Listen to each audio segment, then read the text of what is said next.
a Páginas al Aire, el podcast que huele a libro nuevo. Hoy con un invitado muy especial, autor colombiano, profesor universitario, doctor en filosofía, que nos trae un libro increíble para entender lo que vive el mundo y la guerra con Ucrania y Rusia de una manera muy particular. Bienvenido y gracias por estar con nosotros. Carlos Alberto Patiño Villa, gracias por estar en Páginas al Aire. Pues hola Yoli, muchas gracias a ustedes, muy amables. Carlos, para empezar, si tuvieras que definir el mundo actual en una sola palabra, frase o oración, ¿cuál sería? El retorno de la guerra y el ritmo normal de la historia. Muy bien. Entonces, cuando hablamos de geopolítica, Carlos, imaginamos mapas y fronteras, pero detrás definitivamente hay historias personales, como las que creo que tuviste, obsesiones o preguntas que te hicieron tomar este camino y escribir libros como los que escribes. ¿Qué te llevó a estudiar los conflictos y la seguridad internacional? Hay un hecho muy interesante en el mundo contemporáneo que es el ataque del 11 de septiembre a los Estados Unidos por parte de la red Al-Qaeda.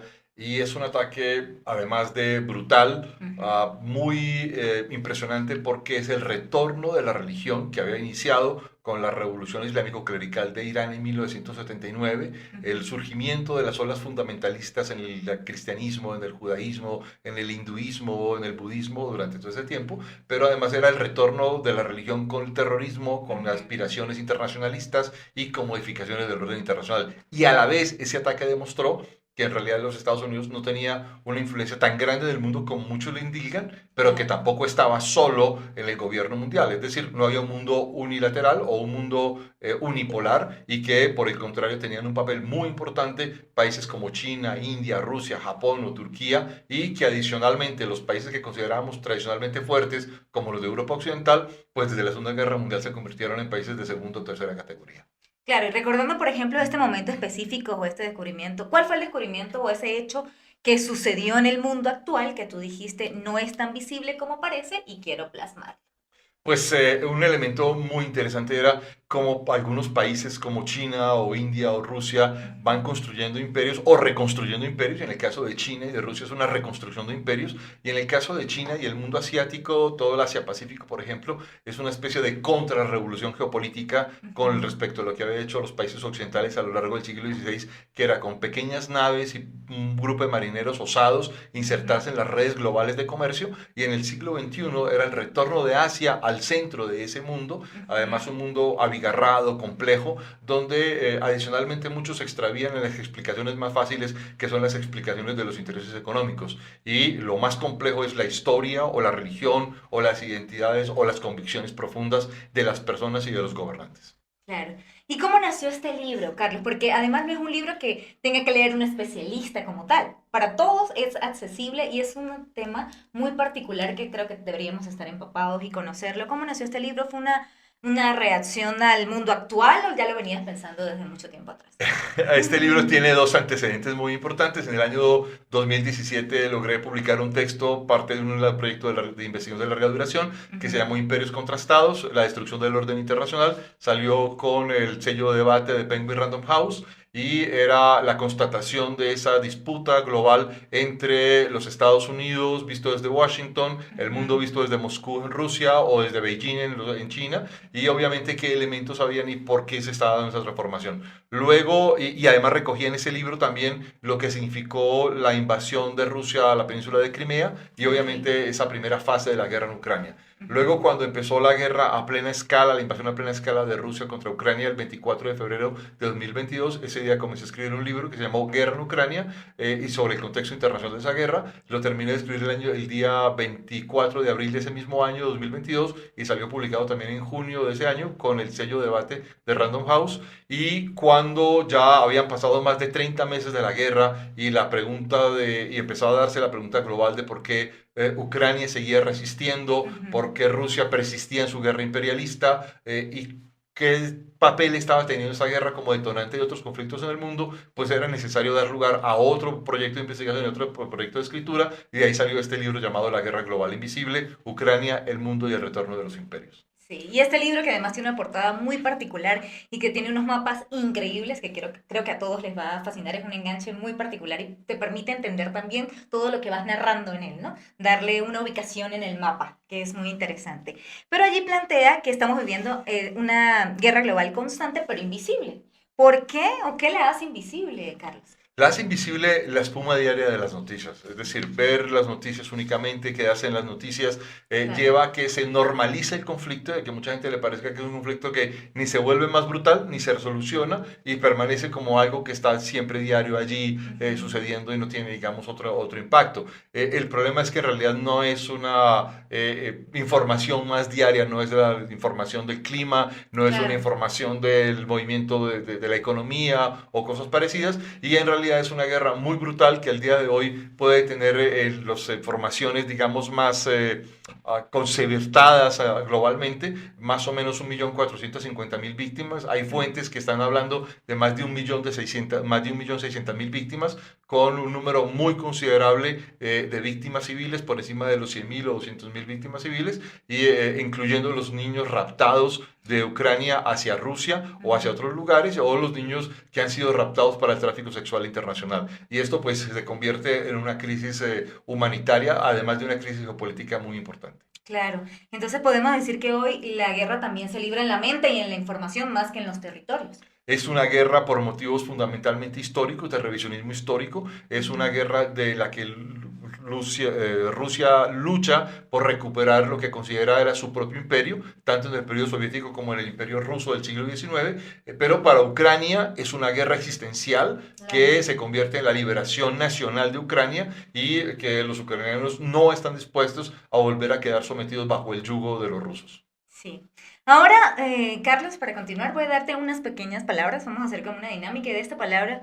Me dices tal vez qué significa para ti, qué representa en el libro o cómo está todo esto engranado. A ver, la primera, estados, Disputa permanente. redes sociales, Circulación de información no siempre es veraz. corporaciones tecnológicas, Competencia profunda en la guerra. datos, Mucha más información todavía. terrorismo La dinámica de la violencia personalizada. y crimen organizado. Las redes que se aprovechan de las víctimas en la guerra. Y hablando de todo esto, por ejemplo, ¿cómo vive esta guerra alguien común? ¿Sí? En su celular, en las noticias, en sus compras, ¿cómo vive la cotidianidad del pueblo esta guerra?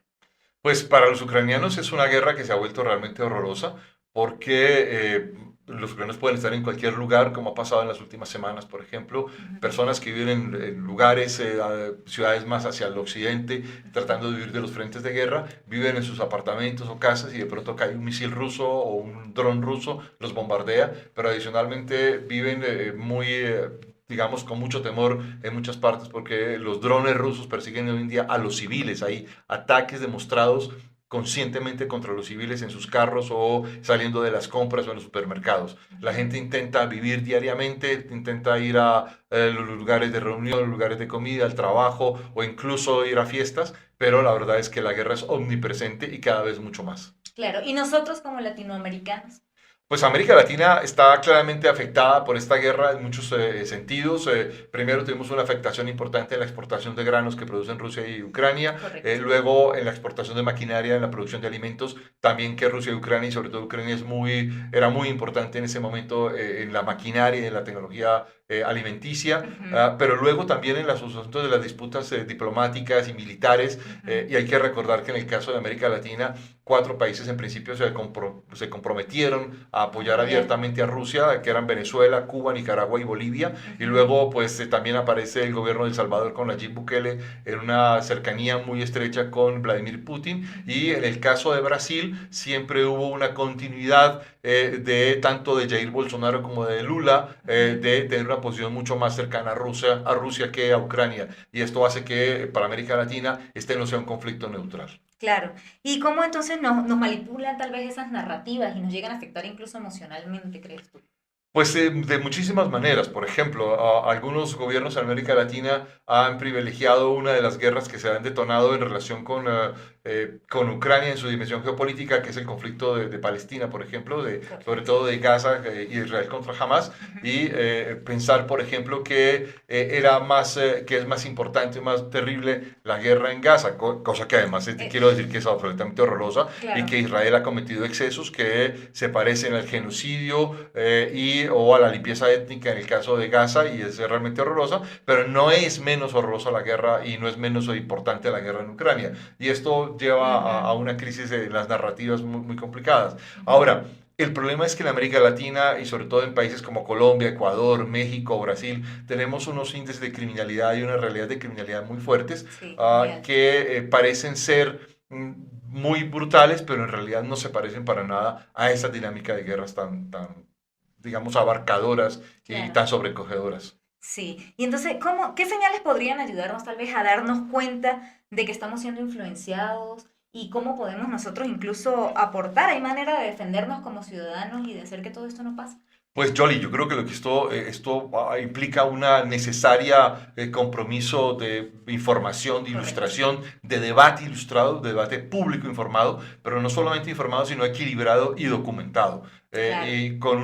Y esto marca, digamos, una situación de América Latina muy importante en los últimos años, y es una superideologización o una sobreideologización de la sociedad, de los debates políticos, sin necesarios digamos, debates argumentados y con pruebas y con datos, y Claro. obviamente tomando partido por cosas que no son claramente planteadas. Sí. ¿Y qué crees tú, Carlos, y planteas que se está perdiendo o transformando en la condición humana en medio de esta guerra invisible? Pues yo creo que es que los humanos empiezan a descubrir un factor que solemos negar, y es una especie de rostro oculto terrible que llevamos los humanos adentro, Sí. y que a veces por una condición de la banalidad tenemos una convicción casi de religiosidad popular sobre algo que muchos llaman la búsqueda perpetua de la felicidad. Y en Ujú, realidad creo que hay que ser más serios con este asunto. ujú. Tenemos una condición muy horrorosa frente a la violencia y la guerra, pero además hay otro asunto que es muy complicado, y es que la guerra es una partera de los estados, por decirlo de esa manera. Sí. Había un sociólogo, historiador norteamericano muy interesante que es Charles Tilly, que plantea que las guerras hacen a los estados y viceversa, los estados hacen la guerra, y eso pareciera ser que lo habíamos olvidado, sobre todo porque las promesas de bienestar siempre nos habían dicho que la guerra era algo que ya habíamos superado, que Sí. no volveremos a ella, y Ajá. resulta que la guerra está ahí. A la vuelta de la esquina, sí. Exactamente. Y Carlos, ¿dónde ves esperanzas? ¿Hay esperanza?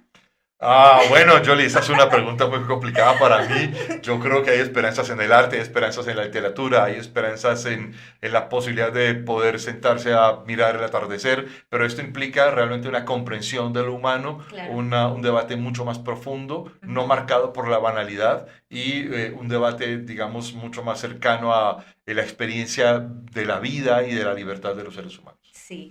¿Y tú crees que la conciencia crítica todavía puede cambiar algo? La conciencia crítica hay que entenderla como una conciencia informada, argumentada, Correcto. con pruebas y con datos, y no marcada por afanes ideológicos o por la imposición de una versión de la verdad, por decirlo de esa manera. Claro.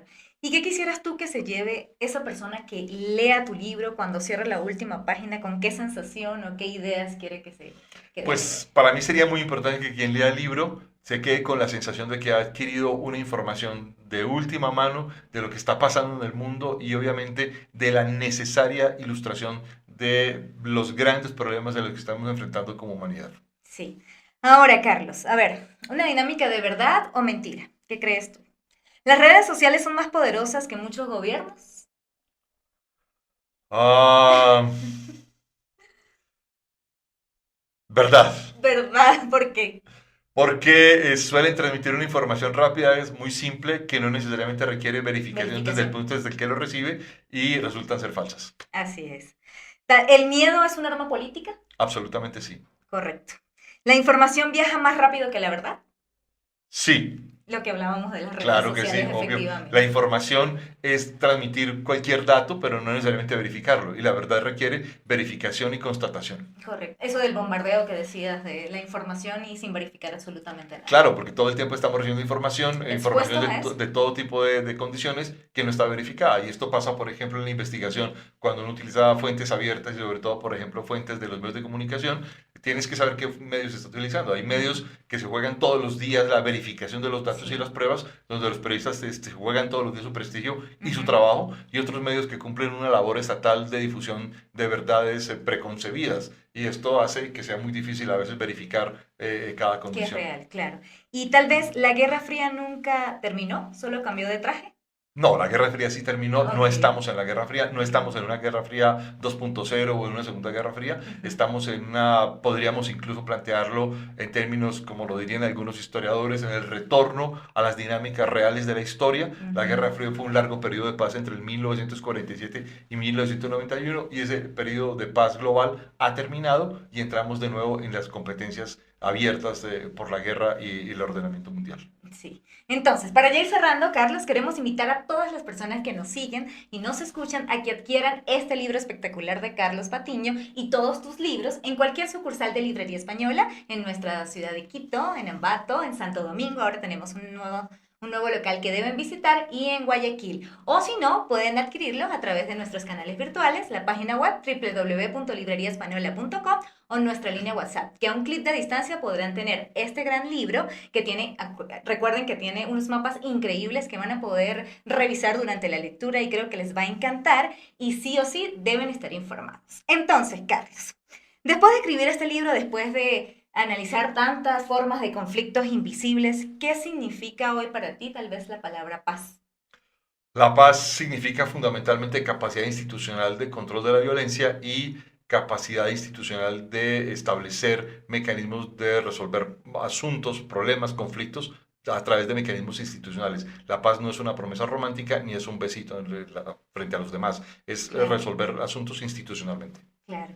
Y si pudieras tal vez darle un consejo a todas las personas que nos oyen o nos ven, para que ahora, de ahora en adelante puedan vivir con más lucidez en este mundo lleno de tanto conflicto, ¿cuál sería? Leer, leer buenos libros, leer libros ilustrados de autores serios. Así que nada más y nada menos como Carlos Patiño. Muchas gracias, Carlos, por esta conversación Muchas tan gracias, Jolie, increíble, muy tan amable. interesante. Y nos vemos en este y todos los episodios de Páginas al Aire. No olviden darle like, suscribirse, dejar cualquier comentario. Yo soy Yoli Pacheco y nos vemos en el próximo Encuentro entre Páginas. Chao, chao.